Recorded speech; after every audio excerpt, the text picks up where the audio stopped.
A devastating passenger plane crash in the remote Far East region of Russia has claimed the lives of everyone on board, according to officials. The aircraft, an Antonov An-24 operated by Angara Airlines, was carrying 49 people, 43 of those passengers, including 5 children and 6 crew members. It was travelling from the city of Blagoveshchensk near to the Chinese border and the small town of Tinda near Russia's Amur region. The plane disappeared from radar during its approach to Tinda. Russian emergency services report that the plane attempted to land but lost communication with air traffic control as it prepared for a second landing attempt. It was later found in the dense forest about 15 kilometres or 9 miles from its intended destination. Images from the crash show the wreckage scattered among the trees, with plumes of smoke rising from the burning fuselage. Rescue helicopters were among the first to spot the debris, but officials say there were no survivors. The nearly 50-year-old plane was fully certified for flight, according to aviation officials. Poor weather and challenging terrain seem to have played a role. Emergency services say that there was low cloud at the time of the crash, and the plane had already made a failed attempt to land at the airport. They added that radar contact was lost while the crew were preparing for a second approach. Authorities have launched an investigation into the cause, focusing on possible flight safety violations. According to Russia's TASS news agency, the plane's left wing had been damaged 7 years ago when it overran a runway and hit a lightning mast. The crash isn't the first fatal incident involving an An-24 plane. In 2011, another Angara An-24 crashed into the Ob River in Siberia, killing 7 passengers. After the 2011 crash, then-President Dmitry Medvedev called for all An-24 planes that were still in service in Russia to be grounded. Hello, I'm Bev Turner. Now, it can feel like the money in our bank accounts at the moment does not keep up with the cost of living, and maybe there's a solution.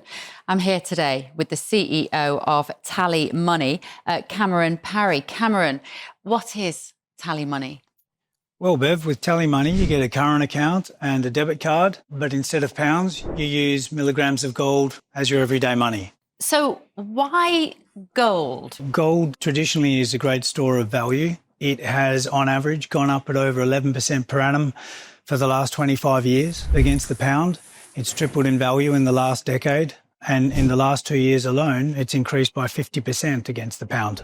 Banks' savings products just can't compete with that level of growth.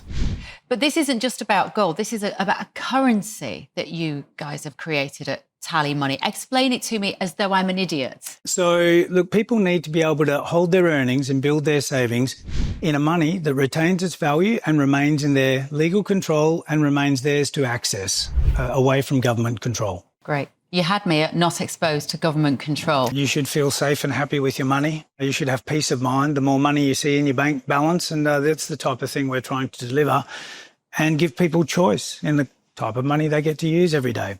Brilliant. Thank you so much, Cameron. Thank you.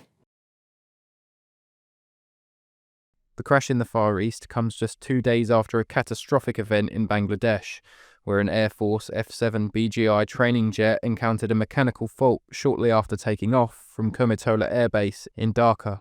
The jet stalled and crashed directly into Milestone School and College, a private institution attended by around 2,000 students, just as classes were getting underway. The impact caused a massive fire and tragically at least 31 people died, including the pilot and predominantly young children. Over 160 individuals were injured, with many suffering severe burns, and some dying later on. Eyewitnesses described the terrifying moment the plane struck the 2-story building, with many children inside the classrooms. Emergency responders fought through flames to rescue survivors and tend to the injured. Hospitals in Dhaka were overwhelmed with burns victims, many of them under 12 years old. The Bangladesh Air Force confirmed the pilot, Flight Lieutenant Tokir Islam, attempted to steer the failing aircraft away from more densely populated areas to minimise casualties. Investigations into the mechanical cause of the crash are ongoing. In the wake of the tragedy, hundreds of students and citizens have protested, demanding accountability and better safety measures from the government and military. These 2 deadly incidents, just days apart, are the most recent in a spate of aviation disasters. Still ongoing is the fallout from the Air India flight that killed over 240 passengers. Remains of British passengers on board the flight are reported to now have been wrongly identified and been sent to the wrong families.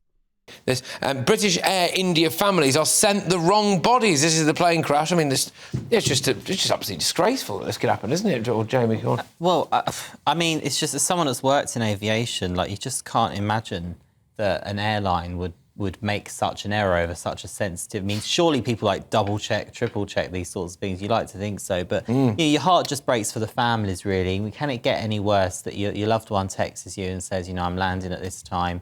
You arrange kind of your life around you. When your loved ones are on their way back from holiday, especially if they've been away for a while, you know, you arrange your life on them coming back, and it sends a shiver down my spine at the thought of those families getting that call and then seeing the video, because of 24-hour media, you know, seeing the video of that plane crashing, wondering if they've survived or not. You then find out they haven't sadly survived, and then the body comes back. That must in itself be quite comforting, to be able to know that the body's on its way home, and then to get the wrong body, knowing it's someone else's loved one. I mean, it's just awful, and I'm sure it's not deliberate. Of course it isn't, but it's just awful. I'm just trying to understand quite what the remains, what form they take, because it said in another distressing case, the commingled remains of more than one person killed in the crash were mistakenly placed in the same casket.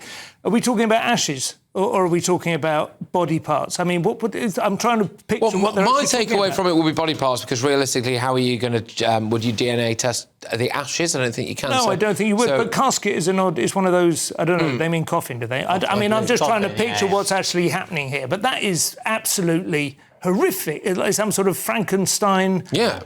Well, yeah. Well, yeah, I mean, if I'm not being funny... It's not a scandal on the scale of Epstein, I will say, but we're not going to be allowed to address that, I see, so OK. Well, we can, I suppose. I mean, but I'll get one more on the Air India stuff. I mean, it's all got very weird as well, isn't it now that they think that one of the pilots did it, so he cut the fuel off, and it's all got very odd. Yes, and I believe it's not easy to do that. It's not something you would do by accident. I was worried this may be the case on the front of the Mail. I spoke to a Labour MP 2 weeks ago, and they said they'd had real issues. They represent quite a high population of Hindu constituency. And 3 constituents had family members in the crash, unfortunately, and they were really struggling to find out any information whatsoever with the Indian authorities. And I worry that this may have happened to them, because obviously they were quite frantic, because in the Hindu faith, very spiritual, and the idea is you have the funeral ASAP when somebody has died. So not only are you stopping that by not being able to maybe sort through the bodies, but now you're potentially cremating the wrong person. Yes. Dreadful, really, on all levels. At GB News, we are proud to stand for you. For the Britain you love. For the communities you live in. That's what makes us the fearless champions of Britain. Its voices and its values. Because we, at GB News, the People's Channel, Britain's news channel.